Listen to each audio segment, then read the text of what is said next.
오늘 본문을 가지고 행복한 교회라는 주제로 하나님의 말씀을 받도록 하겠습니다. 크게 세 주제로 말씀을 받으려고 그럽니다. 첫 번째 주제를 고린도의 교회가 고린도는 항구 도시였습니다. 그리스의 남쪽에 있었죠. 아테네 수도하고는 한 120km 정도 떨어져 있었는데 고린도에 높은 산이 하나 있었습니다. 575m 시지프스 산인데 그 산 위에 아프로디테 신전이 있었습니다. 아프로디테 신전은 바다의 풍랑을 잔잔케 하고 항해를 돕는 여신이라고 알려져 있습니다. 그러다 보니 항구 도시에 많은 뱃사람들이 와서 아프로디테 신에게 경배해야만 바다에서 안전할 수 있다 하는 생각 때문에 그 항구 도시는 몰려들었습니다. 그리고 신전에서 제사를 지냈습니다. 그러다 보니 뱃사람들이 몰려들다 보니까 돈이 풍부하고 넉넉한 도시가 고린도였다 보시면 틀림이 없겠습니다. 이 도시에 돈과 사람이 이렇게도 넘쳐났는데 더 넘쳐나게 된 계기가 있었는데 아테네에서 4년마다 한 번씩 열리는 올림픽이었습니다. 4년마다 한 번씩 열리는데 고린도 사람들이 저거 돈이 되네 하는 생각이 들었습니다. 그러다 보니 2년마다 한 번씩 고린도에서도 뭔가 운동 경기를 하게 됩니다. 주로 옛날에 올림픽은 달리기가 주된 종목이다 보니까 고린도에 뜀박질 할 수 있는 공간들을 만들어 놓고 아테네 올림픽에 나가고 싶으냐 먼저 여기를 통과해야 된다 하면서 사람들을 그쪽으로 불러들였습니다. 그러다 보니 뱃사람들 때문에도 평소에 사람들이 많았는데 올림픽에 나가고자 하는 뜀박질 운동선수들도 아주 넘쳐나는 도시가 고린도였다고 보시면 되는 것입니다. 그래서 생겨난 말이 고린도에 가서 돈 자랑하지 마라, 고린도에 가서 뜀박질 자랑하지 마라. 이것은 제가 만들어낸 문장입니다. 아마 그런 소문이 나지 않았을까 하는 생각이 드는 것입니다. 그런데 여기에서 중요한 것은 그런 도시에 사도 바울이 들어갔고 그리고 복음을 증거했고 교회를 세웠다고 하는 것입니다. 사실 처음에는 고린도 같은 도시에는 교회가 어울릴 것 같지 않았습니다. 고린도에 사는 사람들이 뭐가 부족해서 교회로 오겠습니까? 돈도 있죠, 구경거리도 있죠, 우상도 있죠, 음란도 있죠. 아무튼 흥청망청 니나누하면서 살만한 거리들이 너무나도 많은 고린도 지역에서 살고 있는데 뭐가 부족해서 교회로 나오겠느냐라고 하는 것입니다. 이렇게 부족함이 없는 사람들에게 예수 믿으라, 복음이다, 천국이 있다 하는 이야기는 시덥지 않은 소리로 들릴 수밖에 없었겠구나 하는 것입니다. 그럼에도 불구하고 그런 도시에 사도 바울의 열정으로 교회가 세워졌다고 하는 것이죠. 그런데 문제는 그런 배경에서 탄생한 교회인지라 그런지 고린도 교회도 탄생한 이후부터 성장하는 것 같긴 했는데 이게 건강하게 성장을 하지 않고 있었다고 하는 것이 문제였습니다. 고린도 전서를 읽어보면 정말 역겨운 냄새가 날 정도로 그래서 고린도 교회는 별명이 하나 있었는데 고린내 교회라는 별명을 가지고 있었습니다. 물론 그 별명도 그 당시에 있었던 것은 아니고 제가 지어낸 별명입니다.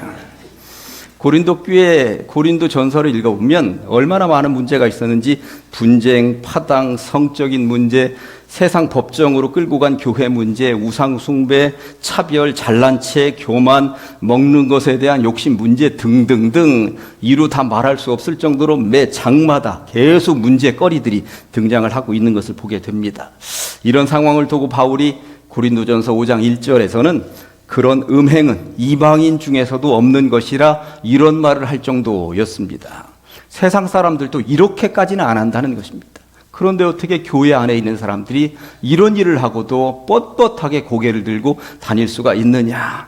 이런 교회라면 차라리 문을 닫아야 되지 않겠느냐라고 하는 분위기들이 팽배하게 형성될 것 같은데 사도 바울은 이런 교회를 어떻게든 살리고 싶어서 계속 편지를 지금 써보내고 있는 것이죠. 문제 하나 내볼까요? 신약 성경은 몇 권으로 되어 있죠? 27권.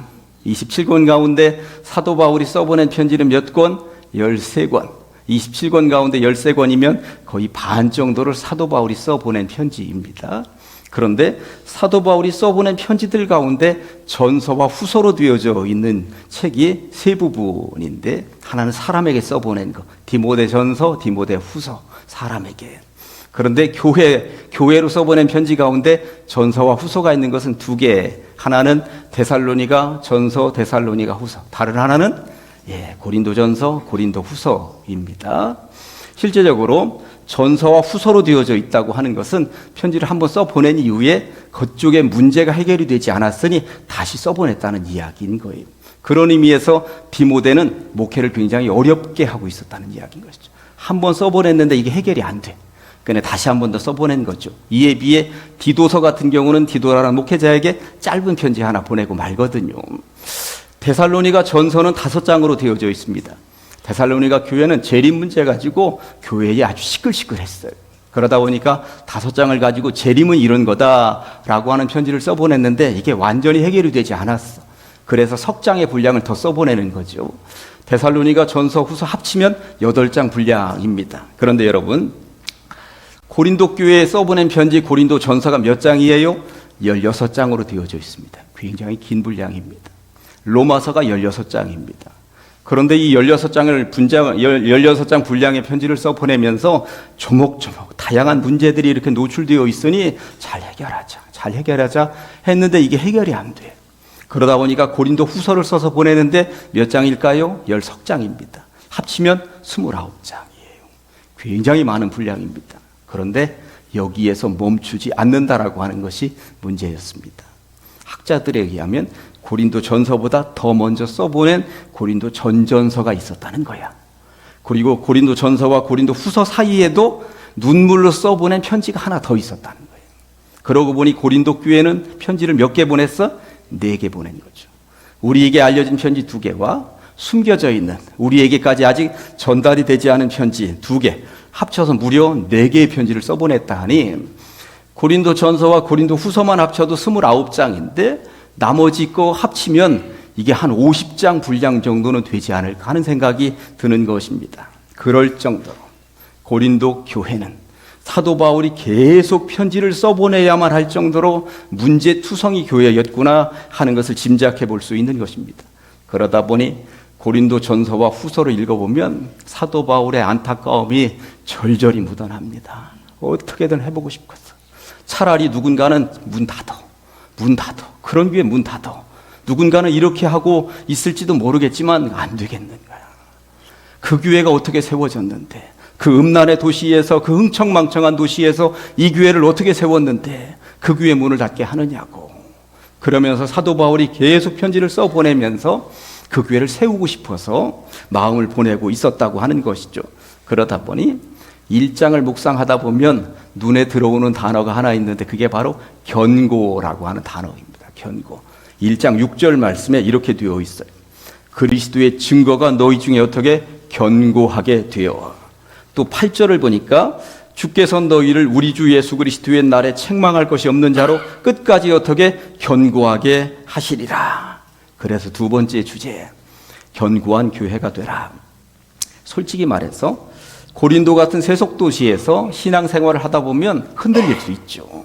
밖에 너무 흥청망청한 것이 많아. 밖에 너무 즐길 것이 많아.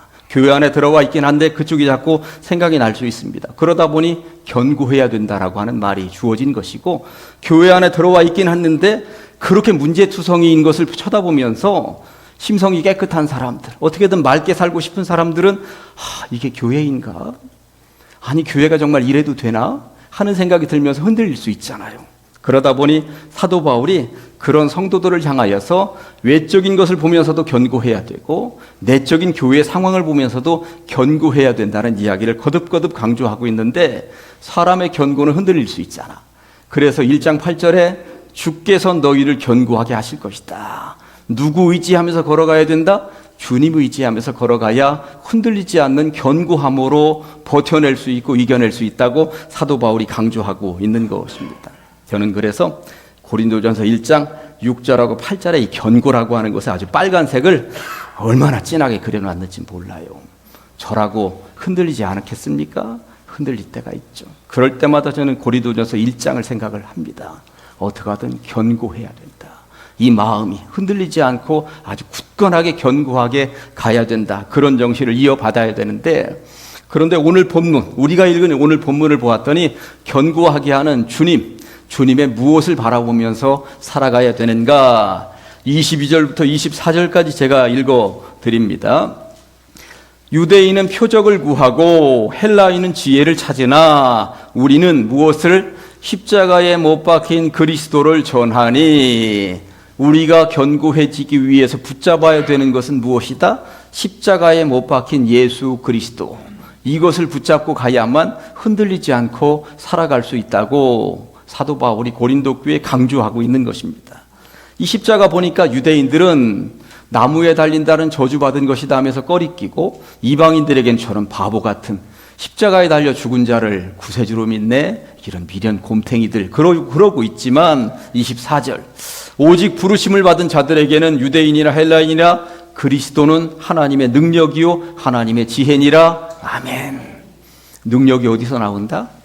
십자가 짊어지시고 우리를 죽기까지 사랑하신 그 예수 그리스도, 그 이름의 능력 믿으면서 살아가야 되지 않겠느냐고 강조하고 있는 것입니다. 세상에는 권력을 자랑하고 재물을 자랑하고 세상에는 우상을 자랑하고 뜀박질을 자랑하고 세상에 자랑할 것들 많이 있지만 우리가 자랑할 것은 예수 그리스도 그 십자가 오직 하나라고 사도 바울이 고린도 교회 성도들에게 강조하고 있는 것입니다. 인류를 향한 가장 큰 사랑, 하나님이 세상을 이처럼 사랑하사 이처럼 하늘만큼 땅만큼 십자가를 짊어지고 죽기까지 사랑한 그 사랑, 그러니 십자가 바라보면서 그 사랑이 얼마나 크고 놀라운 것인지 깨달아야 되지 않겠느냐고 강조하는 것입니다. 문제투성이 교회, 고린내가 풀풀 나는 교회, 그러나 분명히 기억할 것, 예수 그리스도 십자가 그 사랑, 이거 놓치면 무너지는 것이다. 그러니 그거 붙잡고 견고하게 걸어가 보자. 이게 바로 사도 바울이 고린도 교회를 향해서 강조하고 있는 것입니다.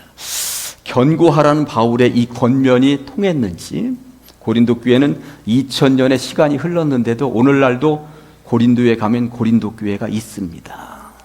그때 무너질 것 같고 뿌리가 완전히 뽑힐 것 같고 교회는 이제 더 이상 명맥을 유지할 것 같지 않았는데 그 고린도 교회가 2000년의 역사를 흘러서 지금도 있다는 것입니다. 어떻게? 견고하게 때로 교회 흔들릴 수 있습니다. 그러나 예수 그리스도 십자가 붙잡고 걸어가는 존재는 흔들릴 수 있지만 거기에 더 단단하게 견고해질 수 있다는 사실을 기억하시면서 우리도 그런 교회가 될 줄로 믿습니다. 세 번째 하나만 더 말씀드릴까요? 그렇다면 우리는 어떤 교회인가?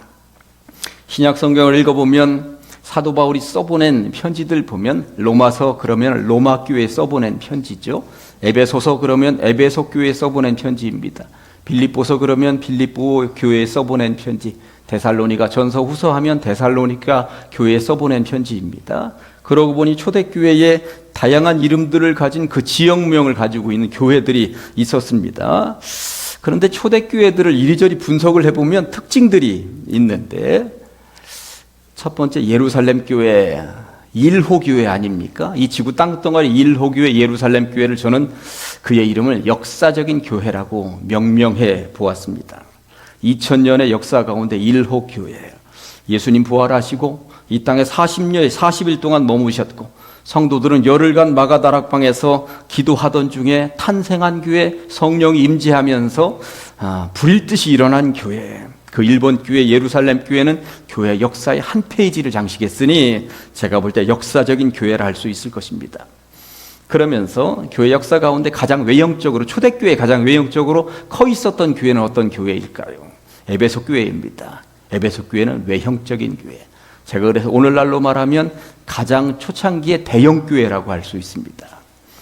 그 당시에 로마가 지배하던 땅 가운데 로마가 가장 도시로서는 컸고 튀르키예 지역에 있었던 에베소가 두 번째로 큰 도시였습니다. 그 에베소 지역에 사도 바울이 3년간 머무르면서 세운 이 교회는 아무튼 오늘날로 말하면 대형교회였습니다. 외형적으로 보더라도 가장 큰 교회가 에베소 교회였다라고 하는 것이죠. 세 번째, 저는 조직적이고도 전략적으로 선교하는 교회가 있었는데 어떤 교회일까요? 선교하면 생각나는 안디옥 교회입니다. 안디옥 교회. 예루살렘보다도 조금 더 북쪽 시리아라고 하는 땅에 있었던 안디옥에서 최초의 공식적인 선교사가 파송이 되는 것 아닙니까? 사도 바울은 선교하고 돌아와서 거기서 잠깐 쉬다가 또 선교하러 다 떠나고 하면서 선교하면 생각나는 조직적인 선교의 도시는 안디옥 교회였습니다. 그러면서 그렇다면 성경에서 가장 모범적인 교회는 어떤 교회일까? 제가 볼 때 빌립보 교회입니다. 빌립보 교회. 제가 얼마 전에 금요일 저녁에 설교하면서 빌립보서를 가지고 설교했던 기억이 있습니다. 빌립보서가 얼마나 복되고 아름다운 교회인가. 빌립보서는 읽어보면 다른 교회들은 책망하는 일들이 그렇게 많은데 빌립보서를 읽어보면 책망이 없어요. 책망이 없습니다. 특별히 제가 지난번 설교하면서 강조했었던 본문이 빌립보서 1장 8절이죠. 내가 예수 그리스도의 심장으로 너희 무리를 얼마나 사모하는지 하나님이 내 증인이시니라. 이럴 정도로 사랑을 뛰어넘어서 사모할 정도의 교회가 빌립보 교회였다고 사도 바울이 강조할 정도였으니 빌립보서는 가장 모범적인 교회였구나 하는 것을 알게 됩니다. 그렇다면 우리가 이제까지 고린도 전서를 본문으로 고린도 교회 이야기를 했는데 고린도 교회는 어떤 교회였다고요? 처음에는 고린내나는 교회였다고 말씀을 드렸습니다만 사도 바울이 여러 차례 편지를 써보내면서 그 교회가 이후에는 어떻게 되었다? 견고한 교회가 되었다. 제가 말씀을 드렸습니다. 성지순례 가보면 고린도 교회가 아직도 존재한다고 말씀을 드렸어요. 고린도 교회 앞 전면에 가보면 일대 목사부터 지금 현재 89번째 목사님 명단이 그 앞에 쭉 써 있습니다. 일대 목사는 누구였을까요? 바울의 이름이 거기 써 있습니다. 바울 이름 써 있고 쭉 모든 명단이 써 있고 지금 현재 89번째 목사님 이름이 쓰여 있어요. 그리고 90번째, 91번째는 빈칸으로 나눠 있어요. 앞으로도 계속 목회자가 바뀌지만 교회는 서 있을 것이다. 그런 의미에서 고린도 교회는 2000년의 역사를 흘러오면서 견고한 교회, 틀림없이 서 있는 교회.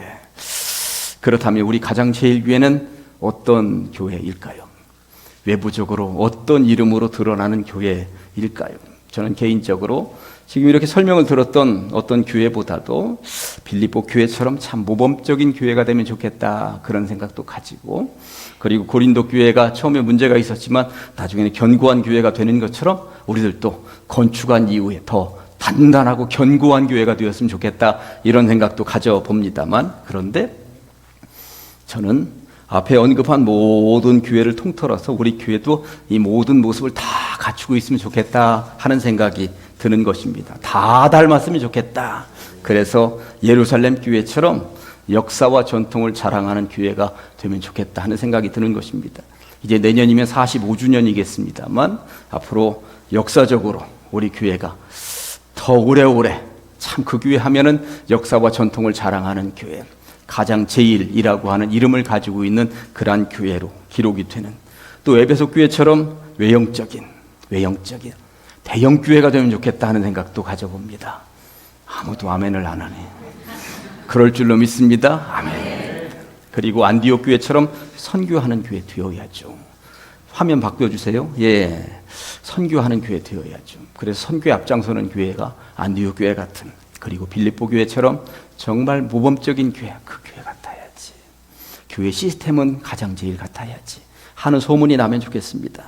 그리고 고린도 교회가 처음에는 어려움이 있었지만 끝내 견고한 교회, 굳건한 교회, 2000년의 세월을 흘러서도 사라지지 않은 교회가 되었던 것처럼 때로 교회라고 하는 것이 어려움이 왜 없겠습니까? 물론 우리 교회가 고린도 교회 그 초창기 같지는 않습니다. 지금도 아름답고 복됩니다만 어쨌든 끝까지 견고한 교회가 되어야 할 줄로 믿습니다. 그리고 우리가 지향하는 바는 무엇입니까? 행복이죠. 가장 제일 교회 오면 무조건 행복했으면 좋겠습니다. 주님 만난 행복으로, 성도들 간의 행복으로, 기도가 응답받는 교회로서, 선교하는 교회로서, 미래가 소망 있는 교회로서, 그리고 무엇보다도 신앙의 열매 맺어가는 교회로서 교회만 생각하면 행복하고, 교회로 오는 발걸음이 행복하고, 떠나면서도 다시 올 것을 기대하면서 행복하고, 우리 교회는 아무튼 주님 주신 행복으로 꽉 차 있는 교회가 되어야 할 줄로 믿습니다. 그래서 어느 곳에서 보든지 행복한 교회, 행복한 사람들이 모여있는 교회, 이런 소문이 나서 우리 교회가 그렇게 튼실히 잘 세워갔으면 좋겠다 하는 생각이 드는 것입니다. 아무튼 교회입니다. 어떤 교회든지 그 특징이 있습니다. 그런데 우리가 가질 수 있는 특징은 정말 행복으로 걸어가는 그런 복된 교회 다 될 수 있기를 주님의 이름으로 간절히 축원합니다. 기도하십니다. 하나님 아버지 감사합니다. 이 밤에 감사합니다. 고린도 교회를 통하여 우리 교회를 살펴보게 하시니 감사합니다. 우리가 역사적인 교회, 외형적으로도 큰 교회, 선교하는 교회, 모범적인 교회, 견고한 교회, 그러나 무엇보다도 행복한 교회를 지향하오니 하나님 우리와 함께하여 주시옵소서. 이 밤에 달려오면서 다양한 기도 제목 가지고 나왔습니다. 하나님 앞에 하나하나 풀어내 놓습니다. 하나님 해결하여 주시옵시고 예수 그리스도의 이름으로 해결받고 돌아가게 하여 주시옵소서. 다른 어느 때보다도 더 귀 기울여 들어 주시옵시고 응답받게 하여 주시고 우리의 나아갈 바를 분명히 밝히 하는 시간이 되게 하여 주시옵소서. 이 밤에도 감사드리며 축복하며 예수님의 이름으로 기도합니다. 아멘.